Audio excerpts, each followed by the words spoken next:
સંધાન all Gujarat integrated classroom. સેટેલાઇટના માધ્યમથી જોડતી કડી એટલે સંધાન. નમસ્કાર દર્શક મિત્રો, બીએડના અભ્યાસક્રમ અંતર્ગત સ્કૂલ પોલિસી એન્ડ એડમિનિસ્ટ્રેશન અંતર્ગત આજે આપણે ચર્ચા કરવાની છે. મારું નામ doctor Hitesh Solanki, assistant professor તરીકે Shrimati MM Shah college of education Wadhwan શહેરમાં અધ્યાપક તરીકે કાર્ય કરું છું. બીએડના અભ્યાસ અંતર્ગત શાળાકીય નીતિ અને સંચાલન વિષયમાં આજનો આપણો મુદ્દો છે માધ્યમિક, ઉચ્ચતર માધ્યમિક ક્ષેત્રે શિક્ષક અને આચાર્યની ભરતીની ગુણાંકન યોજના અને વરણી સમિતિ વિશેની આપણે ચર્ચા કરીશું. પ્રાથમિક શિક્ષણ અને માધ્યમિક શિક્ષણ ક્ષેત્રે હાલ ઘણા બધા પરિવર્તનો છે એ આપણે જોઈ રહ્યા છે. એ અંતર્ગત બીએડના અભ્યાસક્રમની અંદર એક વિષયમાં ટૉપિક તરીકે પણ આપણે આ ગુણાંકન યોજના કઈ પ્રકારની છે એના વિશેનો અભ્યાસ કરવાનો છે. દર્શક મિત્રો, આપ સૌ જાણો છો કે છેલ્લા કેટલાક વર્ષો થયા સરકારી હોય કે પ્રાઇવેટ ક્ષેત્ર હોય એ બધા જ મોટાભાગના સ્પર્ધાત્મક પરીક્ષાઓ છે એનો યુગ ચાલુ થયો છે. શિક્ષણના વ્યવસાયમાં પણ મોટે ભાગે બધી જ જે કંઈ પણ જોબ છે, નોકરીઓ છે, એમાં સ્પર્ધાત્મક પરીક્ષા આવી ગઈ છે. જે આપણે મૂળ આ નિયમો છે એ ક્યાંથી આવ્યા એના વિશેની વાત કરીએ તો ગુજરાત રાજ્ય માધ્યમિક અને ઉચ્ચતર માધ્યમિક શિક્ષણ અધિનિયમ 1972 અંતર્ગત આ નિયમો છે એ ઘડવામાં આવે છે, આ નિયમો નક્કી કરવામાં આવે છે. સમયાંતરે આ નિયમો છે એની અંદર સતત ફેરફાર થતા રહે છે. જે કંઈ પણ પોલિસીઓ છે એ ઉમેરાય એ અંતર્ગત આ ભરતીના નિયમો છે એમાં સુધારા વધારા થતા રહે છે. આપ સૌ જાણો છો કે છેલ્લા કેટલાક વર્ષ થયા આપણે પ્રાથમિક શિક્ષણમાં ધોરણ 8નો સમાવેશ કર્યો. શરૂઆતમાં માધ્યમિકમાં ધોરણ 8 હતું, પણ માધ્યમિકમાંથી ધોરણ 8ને લઈ અને પ્રાથમિકમાં ઉમેર્યા પછી થોડા ઘણા આ અધિનિયમો અંતર્ગત ફેરફાર કરી અને ભરતીના નિયમોની અંદર પણ સુધારા વધારા થયા. આપ જાણો છો એ પ્રમાણે તારીખ 11/2/2011માં જાહેરનામું બહાર પાડી અને સ્પર્ધાત્મક પરીક્ષાઓ છે એ ઉમેરી અને પ્રાથમિક શિક્ષણની અંદર ઉચ્ચ પ્રાથમિકમાં સ્પર્ધાત્મક પરીક્ષાનું આયોજન કરી સ્પર્ધાત્મક પરીક્ષાઓ લઈ અને એ દ્વારા શિક્ષકોની ભરતી કરવાનું નક્કી થયું અને એ અંતર્ગત છે એ નિયમો છે એ બહાર પાડવામાં આવ્યા. હવે આ શિક્ષણના વ્યવસાય અંતર્ગત કઈ કઈ સ્પર્ધાત્મક પરીક્ષાઓ છે એ આપી શકો તમે. આપ બીએડના તાલીમાર્થી હો, બીએડના અભ્યાસક્રમ સાથે જોડાયેલા છો, તો એ બીએડના અભ્યાસક્રમ પૂર્ણ કર્યા બાદ આપ કઈ કઈ સ્પર્ધાત્મક પરીક્ષાઓ છે એ શિક્ષણના વ્યવસાય માટે આપી શકશો. આવી સ્પર્ધાત્મક પરીક્ષાઓ છે એની સૌપ્રથમ પહેલાં આપણે સ્ક્રીન ઉપર યાદી જોઈએ. ખાસ કરી અને સ્પર્ધાત્મક પરીક્ષાઓમાં નિમ્ન પ્રાથમિક શિક્ષણ એટલે કે 1 થી 5માં શિક્ષક થવા માટે TET 1 આ પરીક્ષા પાસ કરવી જરૂરી છે. ઉચ્ચ પ્રાથમિક શિક્ષણ ક્ષેત્રે એટલે કે 6 થી 8માં શિક્ષક થવા માટે TE2 પરીક્ષા પાસ કરવી જરૂરી છે.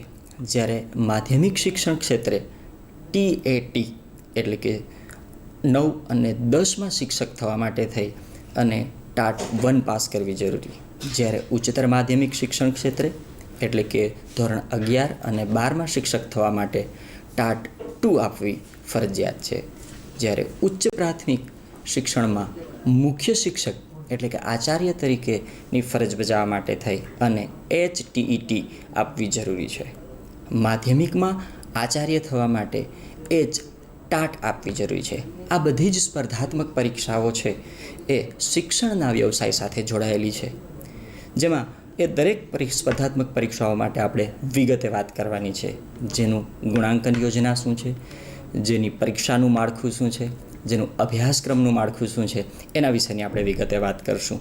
એમાં ખાસ કરીને નિમ્ન પ્રાથમિક શિક્ષણ ક્ષેત્રે જે TET 1 છે એની વિગતે ચર્ચા નહીં કરી, કારણ કે બીએડ કર્યા પછી ઉચ્ચ પ્રાથમિકથી જ આપણે પરીક્ષાઓ આપી શકશું. કારણ કે TET 1 છે એ નિમ્ન પ્રાથમિક શિક્ષણ એટલે ધોરણ 1 થી 5માં શિક્ષક થવા માટેની આ સ્પર્ધાત્મક પરીક્ષા છે અને જે માત્ર PTC થયેલા જે કોઈ તાલીમાર્થીઓ છે એ આપી શકે અને એ સિવાય બીજા કોઈ આપી શકે નહીં. માટે આપણે માત્ર બીએડ અંતર્ગત જે કંઈ પણ ટેટ 2 છે ત્યાંથી આપણે સ્પર્ધાત્મક પરીક્ષાઓ છે એનું માળખું કઈ રીતે હોય, ગુણાંકન કઈ યોજના કઈ રીતની છે, એનો અભ્યાસક્રમ કેવો છે, એના વિશેની વાત કરશું. સ્ક્રીન ઉપર આપણે જરા જોઈએ કે ઉચ્ચ પ્રાથમિક શિક્ષણ ક્ષેત્રે ટેટ 2, જેનું પૂર્ણ નામ છે શિક્ષક યોગ્યતા કસોટી 2.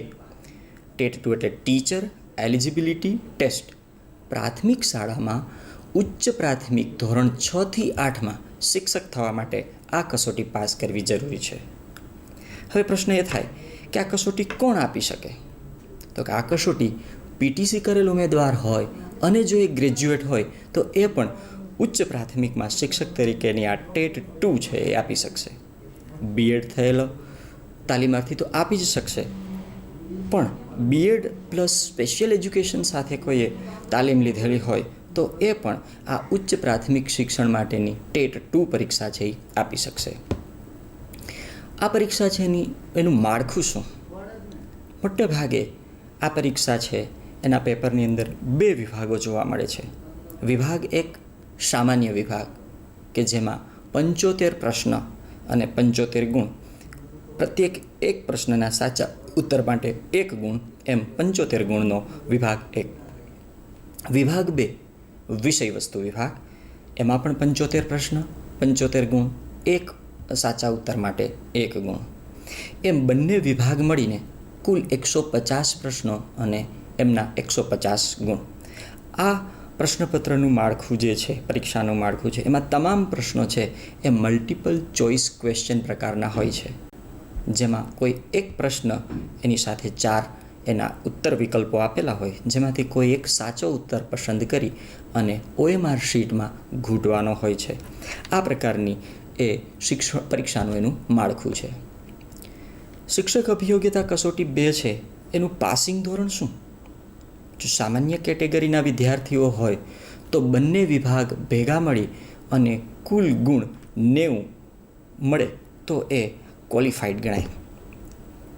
કુલ 150 ગુણનું પેપર છે, જેમાંથી સામાન્ય કેટેગરીના વિદ્યાર્થીઓ માટે 90 ગુણ મેળવવા જરૂરી છે, જ્યારે આરક્ષિત કેટેગરીના વિદ્યાર્થીઓ એટલે કે SC, ST, OBC કેટેગરીના જે વિદ્યાર્થીઓ છે એને બંને વિભાગના મળી અને ઓછામાં ઓછા 82 ગુણ મેળવવા જરૂરી છે.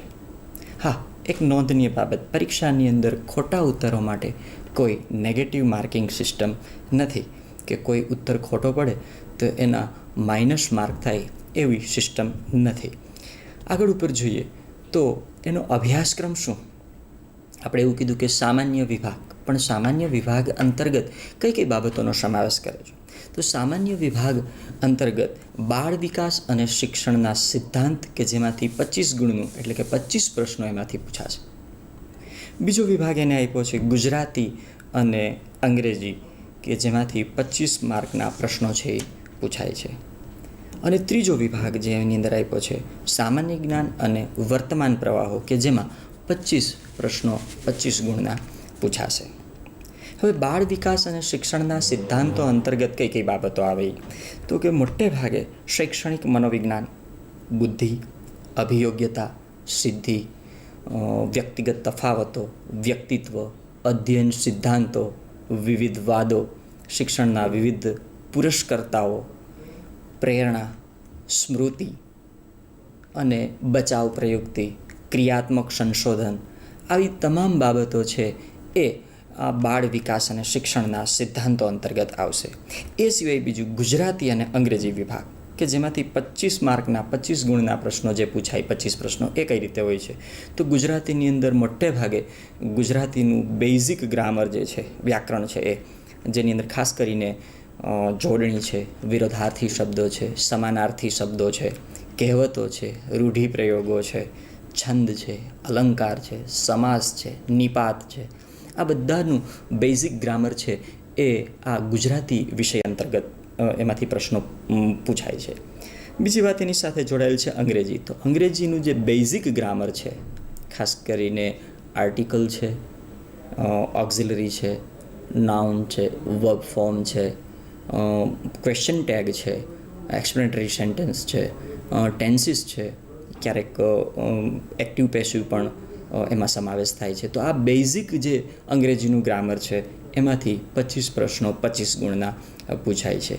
ત્રીજી જે વાત છે એ સામાન્ય જ્ઞાન અને વર્તમાન પ્રવાહની, એમાંથી 25 પ્રશ્નો. તો આ સામાન્ય જ્ઞાન અને વર્તમાન પ્રવાહ છે એમાં ખાસ કરીને સામાન્ય જ્ઞાન છે એમાં મોટે ભાગે ગુજરાતની ભૂગોળ, ગુજરાતનો ઇતિહાસ, ભારતનો ઇતિહાસ, ભારતની ભૂગોળ, ખેલ જગત, રમતગમત, પર્યાવરણ, સામાન્ય વિજ્ઞાન, આ તમામ બાબતો છે એને લગતા છે એ પ્રશ્નો છે એ પૂછાય છે. સાથે સાથે કરંટ અફેર, સાંપ્રત પ્રવાહો કે જેની અંદર છેલ્લા 6-8-10 મહિનાઓની અંદર જે કંઈ પણ કરંટ ઇસ્યુ બન્યા છે એને લગતી બાબતો હોય છે. અને કરંટ ઇસ્યુની અંદર ખાસ કરીને ખેલ જગત છે, રાજકારણ છે, રાજનીતિ છે, સામાજિક, આર્થિક અને શૈક્ષણિક ક્ષેત્રે કંઈ પણ વિશેષ ઘટનાઓ કે બાબતો બનેલી હોય, કોઈ એવોર્ડ્સ છે, કોઈ રમતગમતની અંદર કોઈ ક્ષેત્રે રેકોર્ડ સ્થાપિત કરેલો હોય, તો એ બાબતને લગતા પ્રશ્નો છે એ આ વિભાગ અંતર્ગત પૂછાય છે. આમ 25, 25 અને 25 એમ આ સામાન્ય વિભાગની અંદર 3 મુખ્ય પેટા વિભાગના ટોટલ એમ 75 પ્રશ્નો છે એ પૂછાય છે. આ વિભાગ પૂરો કરી અને આગળ વધીએ તો એ અભ્યાસક્રમમાં બીજો વિભાગ જે છે એ વિષય વસ્તુ વિભાગ. આ વિષય વસ્તુ વિભાગ અંતર્ગત જે મેથડો છે તમારી બીએડની એ અંતર્ગત વિભાગ પડશે. ખાસ કરીને પહેલો વિભાગ જે જોયો આપણે સામાન્ય, એ બધા જ કેન્ડિડેટ માટે, બધા જ તાલીમાર્થી માટે સામાન્ય હશે. પણ વિષય વસ્તુ વિભાગની અંદર જે વિદ્યાર્થી ગણિત વિજ્ઞાન સાથે બીએડ કમ્પ્લીટ કર્યું છે, શાસ્ત્રનો વિદ્યાર્થી છે, એના માટે ગણિત અને વિજ્ઞાન વિષયના ધોરણ 6 થી 8ના ગુજરાત રાજ્યના પાઠ્યપુસ્તક અંતર્ગત પ્રશ્નો પૂછવામાં આવશે કે જેનું કઠિનતા મૂલ્ય છે એ ધોરણ 9-10 સુધીનું હોઈ શકે. આ મહત્ત્વની બાબત. અહીંયા મેથડ પ્રમાણે વિદ્યાર્થીઓ છે એ જુદા પડે છે. જે લોકો ભાષા સાથે બીએડ થયેલા છે એ લોકોએ અહીં ભાષાને લગતું વિષય વસ્તુ વિભાગના પ્રશ્નો છે એ જવાબ આપવાના રહેશે. ભાષાની અંદર ખાસ કરીને ગુજરાતી, અંગ્રેજી, હિન્દી અને સંસ્કૃત ચારેય ભાષાનો સમાવેશ કરેલો હોય છે. તમે બીએડના અભ્યાસક્રમ અંતર્ગત કોઈ પણ 2 ભાષા સાથે તમે તમારું બીએડ છે એની તાલીમ લીધી હોય છે. તેમ છતાં અહીંયા તમારે 4 ભાષાઓ છે એને ન્યાય આપવો પડશે. ગુજરાતીમાંથી મોટે ભાગે 20 ગુણનું, અંગ્રેજીમાંથી 20 ગુણનું, હિન્દીમાંથી 20 ગુણનું અને સંસ્કૃતમાંથી 15 ગુણના પ્રશ્નો, એમ કુલ 75 ગુણના પ્રશ્નો છે એ ભાષામાંથી પૂછાય છે. મોટે ભાગે 6 થી 8નું ગુજરાત રાજ્યએ બહાર પાડેલું પાઠ્યપુસ્તક અંતર્ગત આ પ્રશ્નો છે એ પૂછાતા હોય છે. એમાં પણ કઠિનતા મૂલ્ય છે એ 8, 9, 10 ધોરણ સુધીનું હોઈ શકે. આ વાત થઈ ભાષા માટેની. વિષય વસ્તુ વિભાગની અંદર ત્રીજી બાબત છે સામાજિક વિજ્ઞાન. સામાજિક વિજ્ઞાનની અંદર સમાવેશ કરીએ છીએ આપણે કે જે લોકો ઇતિહાસ ભૂગોળ સાથે બીએડ થયા છે, તેમજ જે લોકો કોમર્સ સાથે બીએડનો અભ્યાસક્રમ પૂરો કર્યો છે, એ કોમર્સના તાલીમાર્થીઓનો સમાવેશ પણ સામાજિક વિજ્ઞાન અંતર્ગત કરવામાં આવે છે. માટે એ સામાજિક વિજ્ઞાન અંતર્ગત ઇતિહાસ, ભૂગોળ, નાગરિક, સમાજશાસ્ત્ર અને અર્થશાસ્ત્રને લગતા પ્રશ્નો છે એ પૂછવામાં આવે છે. મોટે ભાગે એનું પાઠ્યપુસ્તક પણ ધોરણ 6 થી 8ના ગુજરાત રાજ્ય સરકારે બહાર પાડેલા પાઠ્યપુસ્તક આધારિત હોય છે. આમ 75 ગુણનો આ બીજો વિભાગ કે જે વિષય વસ્તુ વિભાગ કહેવામાં આવે છે. આ વાત થઈ અભ્યાસક્રમની. અભ્યાસક્રમથી આપણે આગળ વધીએ તો હવે આ ઉચ્ચ પ્રાથમિક શિક્ષણમાં ટેટ 2 આપ્યા પછી જો શિક્ષક તરીકે તમારે જોડાવવું હોય તો એની ગુણાંકન યોજના શું, એનું મેરિટ કઈ રીતે ગણવામાં આવે, તો તમે જે ટેટ 2ની પરીક્ષા આપો છો એમાં તમને જે ગુણ મળે છે એ ગુણના 50% ગુણ છે એ મેરિટમાં લેવામાં આવે છે. બીજું કે તમે બીએડ કર્યું, એ બીએડની અંદર જેમ તમને જે પર્સન્ટેજ મળ્યા છે એ પર્સન્ટેજના 25% ગુણ છે એ મેરિટની ગુણાંકન યોજનામાં સમાવેશ કરવામાં આવે છે. તમે ગ્રેજ્યુએટ કરીને આવ્યા છો, અંડર ગ્રેજ્યુએટ, ટીવાય BA હોય, BCom હોય, BSc હોય, વોટેવર, તમે તે તમારી જે કંઈ પણ શાખાની અંદરથી ગ્રેજ્યુએશન કરીને આવ્યા છે એ ટીવાયના જે ગુણ છે, પર્સન્ટેજ છે, એના 20% છે એ ગુણાંકન યોજનામાં ઉમેરાશે. જો તમે પોસ્ટ ગ્રેજ્યુએટ કરેલું હોય એટલે કે માસ્ટર ડિગ્રી કરેલી હોય તો એ માસ્ટર ડિગ્રીના 5% છે અહીંયા ઉમેરવામાં આવે છે. આમ કુલ 50, 25, 20 અને 5 એમ મળીને 100%નું ગુણાંકન યોજના છે, જે અંતર્ગત તમે જોઈ શકો છો કે સ્પર્ધાત્મક પરીક્ષા છે એનું મહત્ત્વ છે એ વધારે છે. 50% ગુણ છે એ માત્ર ટેટ 2ના છે. બીએડમાં ગમે એટલા તમારા પર્સન્ટેજ હોય તો એના માત્ર 25% ગુણ છે એમાં ઉમેરાશે. માટે સ્પર્ધાત્મક પરીક્ષાની આપ સૌએ તૈયારી પૂરતી કરવી અહીંયા દેખાઈ આવે છે. તો આ રીતે ઉચ્ચ પ્રાથમિક શિક્ષણ છે એની ગુણાંકન યોજના 100% આ પ્રમાણેની છે. હવે બરાબર ગુણાંકન યોજના જોઈ લીધા પછી સારા સ્કોરથી તમે ક્યાંય શિક્ષક તરીકે જોડાવ તો એ શિક્ષક તરીકે જોડાયા પછી એનું પગાર ધોરણ શું હોય આપ સૌ જાણો છો. સરકારે છેલ્લા કેટલાક વર્ષો થયા વિદ્યા સહાયકની યોજના દાખલ કરી છે. તો પ્રાથમિક શિક્ષણ ક્ષેત્રે ઉચ્ચ પ્રાથમિકમાં પણ વિદ્યા સહાયક તરીકે તમે જોડાવ તો 5 વર્ષ સુધી 7,800 એટલે 7800થી ફિક્સ પગારમાં તમે જોડાઈ શકો. 5 વર્ષની સંતોષકારક કામગીરી બાદ પૂરા પગારમાં સમાવવા માટેનું પગાર ધોરણ જે છે એ 5200, 2400, 20,200ના પગાર ધોરણથી તમે જોડાઈ શકો.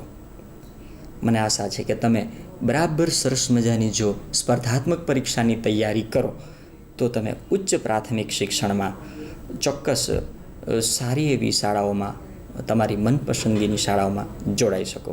આ વાત કરી આપણે ઉચ્ચ પ્રાથમિક શિક્ષણ ક્ષેત્રે. ખાસ કરીને 6 થી 8માં શિક્ષક થવું હોય તો એ માટેની સ્પર્ધાત્મક પરીક્ષા શું, એ માટેની ગુણાંકન યોજના શું, એ માટેનો ખાસ અભ્યાસક્રમ શું અને પગાર ધોરણ શું.